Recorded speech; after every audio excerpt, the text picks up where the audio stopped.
নমস্কাৰ প্ৰিয় দৰ্শক, মই এষ্ট্ৰলজাৰ ডক্টৰ মঞ্জুশ্ৰী আপোনালোক সকলোকে মোৰ ৰাশিফলৰ অনুষ্ঠানটিলৈ স্বাগতম জনালোঁ। আজি 1947 শকাব্দৰ শাওণ মাহৰ 16 দিন শনিবাৰ, ইংৰাজী 2 আগষ্ট। আজি সূৰ্য উদয় 4:52:0 সূৰ্য অস্ত 6:06:03। প্ৰিয় দৰ্শক, এইখিনিতে আজি মই আপোনালোকক জনাবলৈ লৈছোঁ যে মান যশ, আমি সুখ সম্পদ আৰু আমাৰ যি জাগতিক লাগতিয়াল বস্তু সেইবিলাক আমি অৰ্জন কৰিবলৈ আমি কিদৰে আমাৰ নিজৰ লক্ষ্যত উপনীত হ'ব পাৰিম, কি ধৰণে আমি আগুৱাই যাম। গতিকে তাৰ বাবে আমাৰ যিবিলাক দৈনন্দিন জীৱন প্ৰণালী, ইয়াৰ লগত আমি কিদৰে চলিব লাগে আৰু কি আমি গ্ৰহণ কৰিব লাগে বা আমি কিদৰে আগুৱাই যাব লাগে তাৰে বিষয়ে অকণমান কথা আপোনালোকৰ লগত শ্বেয়াৰ কৰিবলৈ লৈছোঁ, আলোচনা কৰিবলৈ লৈছোঁ। নিজৰ মূল্যবোধ অনুসৰি লক্ষ্য নিৰ্ধাৰণ কৰিব লাগে। কৃতজ্ঞতা প্ৰকাশ কৰা, ইতিবাচক চিন্তা কৰা আৰু নিজৰ আৱেগ আৰু পচন্দৰ কামবোৰ অনুসৰণ কৰাটো অত্যন্ত জৰুৰী। মান যশ আৰু সুখ সম্পত্তি লাভৰ কিছুমান আমি উপায় এইদৰে আমি অৱলম্বন কৰি আগুৱাই যাব লাগে। নিজৰ মূল্যবোধ আৰু লক্ষ্য নিৰ্ধাৰণ প্ৰথমতে কৰি ল'ব লাগিব। আপোনাৰ জীৱনৰ মূল্যবোধৰ সৈতে সামঞ্জস্য থকা লক্ষ্য স্থিৰ কৰক আৰু তাৰ ফালে আগবাঢ়ক। কেৱল আনন্দ বা সুখৰ পিছত আমি দৌৰি থাকোঁ। সুখ আৰু আনন্দৰ পিছত দৌৰি নাথাকি অৰ্থপূৰ্ণ যিবিলাক কাম, সেই অৰ্থপূৰ্ণ কামেৰ মাজেৰে আমি সুখ লাভ কৰিবলৈ সক্ষম হওঁ। সেয়েহে ইতিবাচক মনোবিজ্ঞান অনুসৰি আমি আগুৱাই যাব লাগে। ইতিবাচক আমি সদায় অনুসৰণ কৰিব লাগে। আমি সদায় ইতিবাচক হৈ থাকিব লাগে। মনক আমি সদায় প্ৰসন্নতা আৰু সদায় আশাবাদী কৰিব লাগে। যি আমি সত্যতা ইয়াৰ লগত অত্যন্ত জৰুৰী। গতিকে সত্যতা ইয়াৰ লগত লাগিব। কৃতজ্ঞতা আৰু ইতিবাচকতা, আমি কৃতজ্ঞতাও জ্ঞাপন কৰিব লাগে। জীৱনত যি ভাল বস্তু আছে তাৰ বাবে কৃতজ্ঞতা প্ৰকাশ কৰিব লাগে। আমাৰ জীৱনত বহুত ধৰণৰ বস্তু আহে আৰু আহিবলগীয়া আছে আৰু আছেও। গতিকে তাৰ বাবে আমি ভগৱানক কৃতজ্ঞতা প্ৰকাশ কৰিব লাগে বা আমাৰ গুৰুজনক কৃতজ্ঞতা প্ৰকাশ কৰিব লাগে, জ্যেষ্ঠজনক কৃতজ্ঞতা প্ৰকাশ কৰিব লাগে বা আমাৰ অন্তৰাত্মাত যি আমাৰ অন্তৰাত্মা, সেই আত্মাকো আমি কৃতজ্ঞতা জ্ঞাপন কৰিব লাগে। সদায় ইতিবাচকভাৱে চিন্তা কৰিব লাগে। ই আপোনাৰ মানসিক শান্তি বঢ়াবলৈ সহায় কৰিব। নেতিবাচকতা এৰিব লাগে। নেতিবাচকতা এৰিবৰ কাৰণে নেতিবাচক চিন্তা আৰু অনুভৱৰ পৰা নিজকে আঁতৰাই ৰাখিবলৈ চেষ্টা কৰিব লাগে আৰু নিৰন্তৰ চেষ্টা কৰি যাব লাগে। ই আপোনাৰ মানসিক স্বাস্থ্যৰ বাবে সহায়ক হয়। গতিকে আমাৰ মানসিক স্বাস্থ্য যদি ভালে থাকে তেনেহ'লেহে আমি জীৱনত সাৰ্থকতা বা সাফল্য লাভ কৰিবলৈ সক্ষম হ'ম। গতিকে যদি আপুনি মানসিকভাৱে অধিকাৰী হয়, মানসিক স্বাস্থ্য আপোনাৰ খুব ভাল হয়, তেনেহ'লে আপুনি য'তেই যাব তাতেই সাফল্য লাভ কৰিব। আত্মবিশ্বাস আৰু ক্ষমতা। আত্মবিশ্বাস আৰু ক্ষমতা আমি কিদৰে লাভ কৰিব পাৰোঁ? নিজৰ ক্ষমতা আৰু যি আত্মবিশ্বাস অৰ্জনৰ বিষয়ে আমি সদায় সচেতন হৈ থাকিব লাগে। কোনো কাম সফলভাৱে সমাপ্ত কৰোঁতে যি আত্মবিশ্বাস আহে, সেই পজিটিভ ভাৱনাই আমাক সকলোকে, আপোনাক বা আমাক আগলৈ অধিক উন্নত হ'বলৈ সহায় কৰে। গতিকে আমাৰ জীৱন আমি আগুৱাই লৈ যাবৰ বাবে আমাৰ আত্মবিশ্বাসৰ প্ৰয়োজন আছে। নিজৰ ওপৰত বিশ্বাস নাথাকিলে আমি একো কৰিব নোৱাৰিম। গতিকে এনেকুৱা যদি আমাৰ সদায় কনফিউজ লাগে, সদায় ডাউট হয় যে এতিয়া মই কি কৰিম, কি কৰা উচিত, এয়া কৰিলে বেয়া হ'ব, এয়া কৰিলে ভাল হ'ব, যদি মই কৰোঁ তেনেহ'লে মই কি কৰিম। গতিকে এই অৱস্থাত কেতিয়াবা এনেকুৱা হয় যে আপুনি ভাল এগৰাকী জ্যোতিষক আপুনি যোগাযোগ কৰিব বা জ্যোতিষৰ লগত আলোচনা কৰিব। যিকোনো ধৰক আজিকালিতো বহু ধৰণৰ মানুহ আছে। আপুনি নিৰ্বাচন কৰিব আপুনি মনৰ পৰা। নিৰ্বাচন আপোনাৰ মনে যাক কয়, মনক সুধিব। আপোনাৰ মন এটা ডাঙৰ জ্যোতিষী, ডাঙৰ চায়েন্স। গতিকে আপোনাৰ মনে যি ক'ব, আপোনাৰ মনত যি ভাবিব, আপোনাৰ বহু ধৰণৰ চিন্তা আহি যায় পটককৈ, কিন্তু আপুনি গভীৰভাৱে চিন্তা কৰিব যে আপোনাৰ মনে কোনটো কৈছে আপোনাক, সেই হিচাপে আপুনি চলি যাব। তেনেহ'লে আপোনাৰ যি সাফল্যৰ বাট, সেয়া খুব ধুনীয়াকৈ মুকলি হ'ব আৰু আপুনি সকলোতে সফলতা পাব। মানৱতা আৰু উদাৰতা। এতিয়া মই মানৱতা আৰু উদাৰতা অলপমান ক'বলৈ লৈছোঁ। অন্যৰ প্ৰতি দয়া আৰু উদাৰতা দেখুৱালে নিজৰো মানসিক স্বাস্থ্য উন্নত হয়। যদি আমি কাৰোবাৰ প্ৰতি উদাৰতা দেখুৱাওঁ আৰু মানসিক স্বাস্থ্য আমাৰ ভাল কৰিবলৈ চেষ্টা কৰোঁ, তেনেহ'লে উদাৰতা আৰু দয়া ভাৱ, মনত দয়া থাকিব লাগিব। কাৰোবাৰ দুখ হৈছে, কোনোবাই কষ্ট পাই আছে, মোৰ মনত যদি অকণো দয়া নাথাকে, তেনেহ'লে মোৰ মনটো কেতিয়াও প্ৰকৃত মনৰ মই অধিকাৰী হ'ব নোৱাৰিম। গতিকে দয়াও থাকিব লাগিব, উদাৰতাও থাকিব লাগিব। উদাৰ হ'ব লাগে, নিস্বাৰ্থ হ'ব লাগে মানুহ, আৰু মৰমীয়াল হ'ব লাগে, দয়ালু হ'ব লাগে, কৃপা কৰিব লাগে। যদি আমি এটা পৰুৱাকো নিজে মাৰোঁ, তেনেহ'লেও কিবা কাৰণত যদি নিধন হৈছে, তেনেহ'লে আমি চিন্তা কৰিব লাগিব, কিয়নো ভগৱানে কৈছে যে প্ৰত্যেকৰে আত্মাত ভগৱান বিৰাজ কৰে। এয়াতো শাস্ত্ৰৰ কথা, আমাৰ ঋষিমণিৰ কথা। গতিকে ঋষিমণিসকল ডাঙৰ চাইণ্টিষ্ট আছিলে, ভগৱান সদৃশ আছিলে, তেওঁলোকৰ গাত ভগৱানৰ গুণ আছিলে। গতিকে সেই কথা আমি মানিবই লাগিব। কেতিয়াবা আমি আগ্ৰহ আৱেগ অনুকৰণ কৰা উচিত। গতিকে আমি আৱেগ আৰু আগ্ৰহ অনুসৰণ কৰি আগুৱাই যাব লাগে। আপোনাৰ যি বিষয়বোৰত আগ্ৰহ আছে, আপোনাৰ যিবিলাক বস্তু আপুনি ভাল পায়, আগ্ৰহ কৰে, বা আপোনাৰ আগ্ৰহ আছে এইবিলাকৰ প্ৰতি, আৰু যিবোৰ কামে আনন্দ দিয়ে, সেইবোৰ আপুনি কৰিবলৈ চেষ্টা কৰিব। এয়াই আপোনাৰ মানসিক ভাৱ, আৰু এয়াই জ্যোতিষী। গতিকে প্ৰতিজন ব্যক্তি, মই আগে পিছে কয়, প্ৰতিগৰাকী ব্যক্তিয়েই একোজন জ্যোতিষী। নিজৰ মনৰ কথা শুনিব আপোনালোকে। ভগৱান ৰামকৃষ্ণ পৰমহংসদেৱেও কৈছে যে মনৰ কথা শুনিব। গতিকে আপোনালোকে মনৰ কথা শুনিব, চাব যে আপোনাৰ আগ্ৰহ আৰু আনন্দ যিবোৰত আপুনি পায়, সেইবোৰ আপুনি কৰিবলৈ চেষ্টা কৰিব। ই আপোনাক সন্তুষ্টি আৰু পূৰ্ণতাৰ অনুভূতি প্ৰদান কৰিব। মান সন্মান আৰু যশ লাভ, আপুনি মান সন্মান আৰু যশ লাভ কৰিবলৈ কি কৰিব?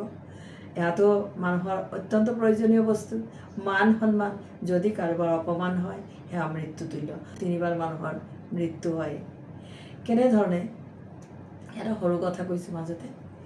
এয়া ধৰক কাৰোবাৰ এক্সিডেণ্ট হ'ল, বা কাৰোবাৰ অপাৰেশ্যন হ'ল, তেওঁ বেহুচ হৈ গ'ল, এয়া এটা মৃত্যু সদৃশ। তেওঁ সচেতন নহ'বও পাৰিলেহেঁতেন, ভগৱানে তেওঁক সচেতন কৰালে, বা কেতিয়াবা এনেকুৱাও হয় যে সচেতন নহয়েই। গতিকে এয়া এক প্ৰকাৰ মৃত্যু। আন এক প্ৰকাৰ হৈছে মৃত্যু, যি আমি নেচাৰেলি আমি যি মৃত্যু আমি আঁকোৱালি লওঁ, সেয়া এটা মৃত্যু। আৰু এটা মৃত্যু হৈছে আমাৰ অপমান এনেকুৱা এটা বস্তু মৃত্যুতুল্য। সেইকাৰণে আমি মান সন্মান আৰু যশ প্ৰাপ্তি বজাই ৰাখিব লাগে। ধাৰ্মিক বা আধ্যাত্মিক আচৰণবোৰ বেছিকৈ ভাৱনাত ৰাখিব লাগে। যেনে বিশেষ কিছু মন্ত্ৰ জপ কৰিব লাগে, ধৰ্ম পুস্তক অধ্যয়ন কৰিব লাগে, ঘৰত নাম কীৰ্তন কৰিব লাগে। সকলো সদস্য ঘৰৰ যদি ইতিবাচক হয়, তেনেহ'লে আমাৰ কি হয়?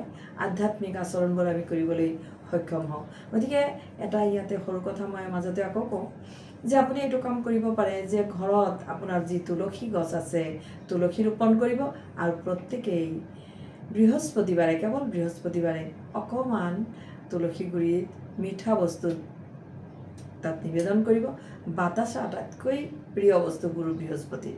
গতিকে বাতাচা আপুনি দিব পাৰে, বা বাতাচা নহ'লে কেতিয়াবা নাই যদি চেনি দিব। বৃহস্পতিবাৰে ঘৰৰ সকলো সদস্যই তুলসী গুৰিত পানী দিব, আৰু অকণমান নাম জপ কৰিব। এতিয়া আপুনি কোন ভগৱানৰ নাম কৰিব? এয়া একচুৱেলি তুলসী গুৰিত আমি পানী দি হৰে কৃষ্ণই কৰিব লাগে। গতিকে হৰে কৃষ্ণ হৰে ৰাম এই মন্ত্ৰ জপ কৰিব, হাত চাপৰি দিব, হাত চাপৰি বজাব। কৃষ্ণ যি ৰাধে কৃষ্ণ, গতিকে ৰাধা নামৰ ওপৰত কোনো নাম নাই, ৰাধে কৃষ্ণৰ ওপৰত কোনো নাম নাই। এয়া জপ কৰিব। আপোনাৰ যি আধ্যাত্মিক, এয়া বৃদ্ধি হ'ব, আচৰণবোৰ বৃদ্ধি হ'ব। যদিও এইবোৰ ব্যক্তিগত বিশ্বাসে হয়, তথাপিও মই আপোনালোকক কৈছোঁ যে এয়া ব্যক্তিগত আমাৰ আত্মজ্ঞান বা আত্মশক্তি বৃদ্ধি কৰিবলৈ সহায় কৰিব। এয়া কিন্তু নিজৰ ব্যক্তিগত কথা। গতিকে মনত ৰাখিব, সুখ কেতিয়াও এটা বস্তু নহয়। সুখ কোনো ধৰণৰ বস্তু নহয়, কিন্তু এই কথা আমি সকলোৱে মনত ৰাখিব লাগিব। যি সংৰক্ষণ কৰি আমি ইয়াক ৰাখি থ'ব নোৱাৰোঁ, সংৰক্ষণ কৰি থ'বও নোৱাৰোঁ। গতিকে সুখ এনেকুৱা এটা বস্তু, ই হৈছে এটি অনুভৱহে, যি গঢ়ি তোলাটো প্ৰয়োজন। নিজৰ মনত গঢ়ি তুলিব লাগিব। সকলো কামতেই সুখ অনুভৱ কৰিবলৈ চেষ্টা কৰিব। আমি কেতিয়াবা ভাগৰ অনুভৱ কৰোঁ, বহুত ভাগৰ লাগিছে, আমাৰ বহুত কামটো কৰি ভাল লগা নাই, ইটো কৰি ভাল লগা নাই, সিটো কৰি ভাল লগা, তাৰ লগত কথা পাতি ভাল লগা নাই। আমি বিভিন্ন ৰকমৰ আমাৰ মনৰ উক্তি আমি প্ৰকাশ কৰোঁ। কিন্তু ইয়াতে মই কি ক'বলৈ লৈছোঁ যে আমি সুখ বস্তুটো আমি অনুভৱ কৰিব লাগে। আমি ভাবিব লাগিব ইতিবাচক, আমি ভাবিব লাগিব এয়া ভগৱানে আমাক দিছে এইখিনি সময়, কাৰণ আমাৰ এটা পল ভগৱানে আমাৰ জন্মৰ সময়ত দি দিছে আয়ুস। এই আয়ুসখিনি আমি নষ্ট কৰিবৰ কাৰণে নহয়। যদি আমি আলোচনা কৰি আল্টিমেট ক'লোঁ যে বেয়া লাগিছে, সুখ প্ৰাপ্তি হোৱা নাই, সেয়া কিন্তু আচলতে ঠিক নহয়। গতিকে আমি কেতিয়াবা ইয়াৰ পৰা বিৰত থকা বা সময় আমি নষ্ট নকৰি আমি সোনকালে ইয়াক সমাপ্ত কৰা ভাল। আৰু আমি ইয়াক আমি সদায় ইতিবাচক সুখ প্ৰাপ্তি কৰিছোঁ। মই কামটো কৰি বৰ সুখ পাইছোঁ, মই কথাখিনি কৈ পেলাই বহুত সুখ পাইছোঁ, মই বিদ্যা অৰ্জন কৰি বহুত সুখ পাইছোঁ, মই লেকচাৰ দি পেলাই বহুত সুখ পাইছোঁ, মই এই ধৰক ক'ৰবাত যাত্ৰা কৰি মই সুখ পাইছোঁ, পিতৃ মাতৃক এই বস্তু মই তেওঁলোকৰ সেৱা কৰি মই বহুত সুখ পাইছোঁ, এটা গৰীব দুখীয়া মই অকণমান সহায় কৰি বহুত সুখী হৈছোঁ। এইবিলাক ভাৱেৰে আমাৰ কি হয়, আমি অত্যন্ত সুখী হৈ পৰোঁ আৰু এই সুখ পোৱাটোৱে আমাৰ অনুভৱ। গতিকে আমি নিজক গঢ়ি তোলাৰ এটি শুভ পদক্ষেপ, গতিকে ইয়াৰ আমি আচৰণ কৰিব লাগে। সুখৰ পিছত যেতিয়া অন্ধভাৱে আমি দৌৰিছোঁ, তেতিয়া ই বহু সময় হাতৰ পৰা ওলাই যায়। অন্ধভাৱে আমি সুখৰ পিছত দৌৰি থাকিলে এয়া আমাৰ হাতৰ পৰা ওলাই যাব পাৰে। সেয়েহে নিজৰ মূল্যবোধ অনুসৰি কাম কৰি যোৱা আৰু সুখ নিজেই আপোনাৰ ওচৰলৈ দৌৰি আহিব। গতিকে আমি কেৱল নিজৰ মূল্যবোধ অনুসৰিহে আমি কাম কৰি যাব লাগে আৰু ইতিবাচক মন লৈ কাম কৰি যাব লাগে, আৰু সুখ প্ৰাপ্তি আমাৰ হৈছে বুলিও আমি সদায় অনুভৱ কৰিব লাগে। তেনেহ'লে চাব যে আপোনাৰ ওচৰত সুখ অট'মেটিকেলি দৌৰি আহিব। এইখিনিতে মই ৰাশিফল লৈছোঁ। প্ৰথমতে মেঘ ৰাশিৰে ৰাশিফল আৰম্ভ কৰিছোঁ। ব্যক্তিত্ব আৰু মানসিক মনোবলে আপোনাক দিনটোত আমনি কৰিব, অকণমান কষ্ট পাব, সেয়েহে মনোবল বৃদ্ধি কৰিবলৈ চেষ্টা কৰিব।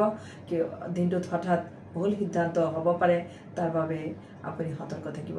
পিতৃ মাতৃৰ আশীৰ্বাদ লৈ যিকোনো কামত আজি আগুৱাই যাব, সকলো আপোনাৰ হ'ব। সেয়েহে আপুনি পিতৃ মাতৃৰ সৈতে আজি ভালদৰে সময় কটাওক। আৰু প্ৰেমত শুভ দিন, আজিৰ শুভ ৰং সোণালী আৰু শুভ সংখ্যা 5। এইবাৰ বৃষ ৰাশি, যান বাহনৰ গতি আপুনি সীমিত কৰিবলৈ চেষ্টা কৰিব। আজি সৰু সুৰা আঘাত প্ৰাপ্তিৰ যোগ দেখা যায়, সেয়েহে সতৰ্ক হৈ দিনটো পাৰ কৰিব। দিনটোত পানী লগা বা যিকোনো আপোনাৰ ছিজনেল বেমাৰে আপোনাক কষ্ট দিব পাৰে। ব্যৱসায়ীৰ আৰ্থিক উন্নতি হ'ব পাৰে, কিন্তু মাংগলিক কাৰ্যত বাধা পৰিব। বিদ্যাৰ্থীয়ে মন সুস্থিৰ কৰি দিনটো আৰম্ভ কৰিব। আজিৰ শুভ ৰং সেউজীয়া আৰু শুভ সংখ্যা 6 ব্যৱহাৰ কৰিব। এইবাৰ মিথুন ৰাশি, কৰ্মৰ বোজাই আজি আপোনাক আমনি দিব পাৰে। তদুপৰি আজি আপুনি যিকোনো কামত ব্যৰ্থ হ'ব পাৰে। দিনটোত আপুনি উত্তেজক যিবোৰ দ্ৰব্য, সেই সকলোবোৰ আজি বৰ্জন কৰি চলিব। আজিৰ বাবে আপুনি শুভ ৰং বগা আৰু শুভ সংখ্যা আজি 3 প্ৰয়োগ কৰিব। এইবাৰ কৰ্কট ৰাশি, কামত মন দিব আৰু এতিয়া আপোনাৰ খুব ভাল সময়, সোণালী সুযোগ। আপুনি প্ৰতিটো সময়ত আপুনি নিজৰ কামত ইতিবাচক মন দিব, প্ৰতিটো মুহূৰ্ত আপুনি মূল্যায়ন কৰিব। আজি শিল্পীসকলৰ ভাল দিন আৰু দিনটো বিদ্যাৰ্থীসকলৰো ভালেৰে পাৰ হ'ব। আজি শুভ ৰং হালধীয়া আৰু শুভ সংখ্যা 3 প্ৰয়োগ কৰিব। এইবাৰ সিংহ ৰাশি, ধাৰ্মিক কাম কাজত মন আকৰ্ষিত হ'ব। প্ৰবাসী লোকৰ শুভ দিন আজি। প্ৰেম আৰু স্বামী স্ত্ৰীৰ মাজত আজি কিছু মতভেদ চলিব পাৰে, সেয়েহে সতৰ্ক হ'ব। আজি উচ্চ বিদ্যাত শুভ দিন লাভ কৰিব। আজিৰ শুভ ৰং কফি ৰং আৰু শুভ সংখ্যা 3 ব্যৱহাৰ কৰিব। এইবাৰ কন্যা ৰাশি, মানসিক শ্ৰম আজি কৰিবলৈ যত্ন কৰিব। আজি দিনটো এলাহ নকৰিব, অবিৰাম কাম কৰিব। দিনটো আপোনাৰ কাৰণে অত্যন্ত ভাল দিন, সোণালী সুযোগ। আপোনাৰ হয়তো দিনটোত যিকোনো এটা ভাল কাম সমাধান হ'ব। আজি সম্পৰ্কীয় যিকোনো সম্পত্তিৰ কামত আপুনি আগুৱাই যাব পাৰে। ব্যৱসায়ীৰ আৰ্থিক লাভৰ সম্ভাৱনা। আজি শুভ ৰং গুলপীয়া আৰু শুভ সংখ্যা 3 ব্যৱহাৰ কৰিব। এইবাৰ তুলা ৰাশি, শাৰীৰিক স্বাস্থ্য যত্ন ল'ব, লগতে আৱেগ দমন কৰি কৰ্মত মন দিব। বিদ্যাৰ্থীৰ আজি ভাল দিন। আজি হয়তো দূৰণিৰ পৰা যিকোনো অশুভ সংবাদে এই ৰাশিৰ লোকসকলক কষ্ট দিব পাৰে, সেয়েহে সতৰ্ক হৈ আপুনি থাকিব দিনটোত। আজিৰ বাবে শুভ ৰং গুলপীয়া আৰু শুভ সংখ্যা 1 প্ৰয়োগ কৰিব। এইবাৰ বৃশ্চিক ৰাশি ব্যৱসায়ী লোকৰ ভ্ৰমণ আৰু আৰ্থিক বিষয়ত বাধা হ'ব পাৰে। দাম্পত্যত শুভ ফল পাব। উচ্চ শিক্ষাত শুভ যোগ। পাৰিবাৰিক ভ্ৰমণ সুখৰ হ'ব। আজি শুভ ৰং সেউজীয়া আৰু শুভ সংখ্যা 3 ব্যৱহাৰ কৰিব। এইবাৰ ধনুৰাশি নতুন সম্পত্তি বা যিকোনো নতুন কাম আজি কৰিবলৈ আপুনি দিনটোত ইতিবাচক মনেৰে আগবাঢ়িব। আজি আপোনাৰ ভাল দিন, সেয়েহে মূল্যৱান বস্তু আপুনি ক্ৰয়ো কৰিব পাৰে। আজিৰ দিনটোত আনন্দ লাভ কৰিব মূল্যৱান বস্তু ক্ৰয় কৰি। আনহাতে নিজৰ সুকীয়া ব্যৱহাৰে আপোনাক আজি সুখী কৰিব বা আনকো আজি ইতিবাচক মনোভাৱৰ সৃষ্টি কৰিব। আজি শুভ ৰং হিচাপে ৰঙচুৱা আৰু শুভ সংখ্যা হিচাপে 5 ব্যৱহাৰ কৰিব। এইবাৰ মকৰ ৰাশি হাতলৈ অহা ধনৰ সৎ ব্যৱহাৰ কৰিব। অপব্যয় ৰোধ কৰিব। দাম্পত্যত মধ্যমীয়া হ'ব। ৰাজনীতিৰ লোকৰ দিনটো সমস্যাপূৰ্ণ হ'ব। আজি শুভ ৰং সেউজীয়া আৰু শুভ সংখ্যা 5 প্ৰয়োগ কৰিব। এইবাৰ কুম্ভ ৰাশি প্ৰেম প্ৰণয়ত মতৰ অমিল, সেয়েহে সতৰ্কতা অৱলম্বন কৰিব। সামাজিক মান প্ৰতিষ্ঠাত আপুনি আজি হয়তো সৰু সুৰা সন্মানত বাধা হ'ব পাৰে, সেয়েহে আজি মন ক্ষুণ্ণ নকৰিব। অলপ সতৰ্কতা হৈ দিনটোৰ শুভাৰম্ভ কৰিব, দিনটো পাৰ কৰিব। বিদ্যাৰ্থীসকলে পঢ়াত কিছু বাধা পাব পাৰে, মনোযোগ দিবলৈ চেষ্টা কৰিব। আজিৰ শুভ ৰং সোণালী, শুভ সংখ্যা 1 প্ৰয়োগ কৰিব। শেষত ৰাশিচক্ৰৰ শেষৰ ৰাশি মীন ৰাশিৰ কথা কওঁ। আজি পৰিশ্ৰমত আপুনি ব্যৰ্থ হ'ব। যিমানেই পৰিশ্ৰম কৰক দিনটো আপোনাৰ ইতিবাচক নহ'ব পাৰে, সেয়েহে আপুনি শিৱ নামেৰে দিনটোৰ শুভাৰম্ভ কৰিব। পৰিয়ালত সৰু সুৰা মতভেদো হ'ব পাৰে। সদস্যৰ মাজত মতভেদ হৈ অকণমান অশান্তিৰ সৃষ্টি হ'ব পাৰে, সেয়েহে ঘৰত আজি আপুনি আধ্যাত্মিক সৰু সুৰা এটি ব্ৰত আপুনি পালন কৰিব পাৰে, সৰু সুৰা এটি অনুষ্ঠান কৰিব পাৰে। লগতে আপুনি দিনটোত স্থান পৰিৱৰ্তনো কৰিব পাৰে। আজিৰ বাবে শুভ ৰং বেঙুনীয়া আৰু শুভ সংখ্যা 5 প্ৰয়োগ কৰিব। প্ৰিয় দৰ্শক, ৰাশিফল ইমানতে শেষ হ'ল। শেষত আপোনালোক সকলোৰে কুশল মংগল কামনা কৰি বিদায় ল'লোঁ। যদি আপোনালোকে আপোনালোকৰ যিকোনো সমস্যাৰ বাবে মোক লগ কৰিব বিচাৰে, তেনেহ'লে স্ক্ৰীণত দিয়া নম্বৰত যোগাযোগ কৰিব। ধন্যবাদ।